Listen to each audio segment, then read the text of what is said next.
censé les encourager malgré son départ. Comment Jésus les prépare-t-il? En leur révélant, et que la famille de Stella l'écoute encore ce matin, en leur révélant qu'au ciel, il leur prépare une place. Là où il sera, dit-il, ils seront, puisqu'il reviendra les chercher.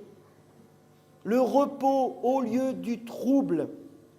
Bien sûr que la tristesse est normale, bien évidemment, mais le repos au lieu du trouble est possible en tant que chrétien, et ce malgré les luttes que les disciples auront à essuyer ici-bas, malgré les luttes que nous essuyons ici-bas.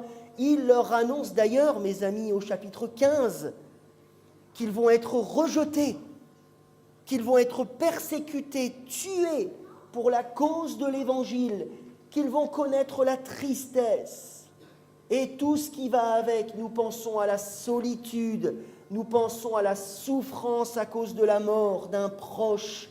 Ils vont perdre, eux aussi, les disciples. C'est ce que Jésus leur dira. Ils vont perdre des proches, ils vont perdre des amis.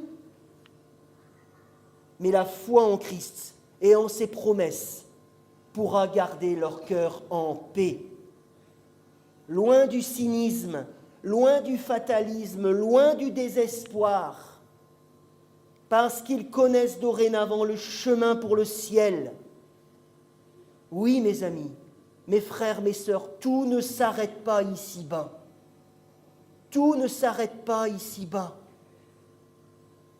La véritable paix ne prend donc pas sa source. C'est ce que nous comprenons lorsque nous lisons l'Évangile et ce chapitre 14. La véritable paix ne prend pas sa source dans ce que je pourrais vivre et expérimenter ici-bas, mais elle la prend en Christ.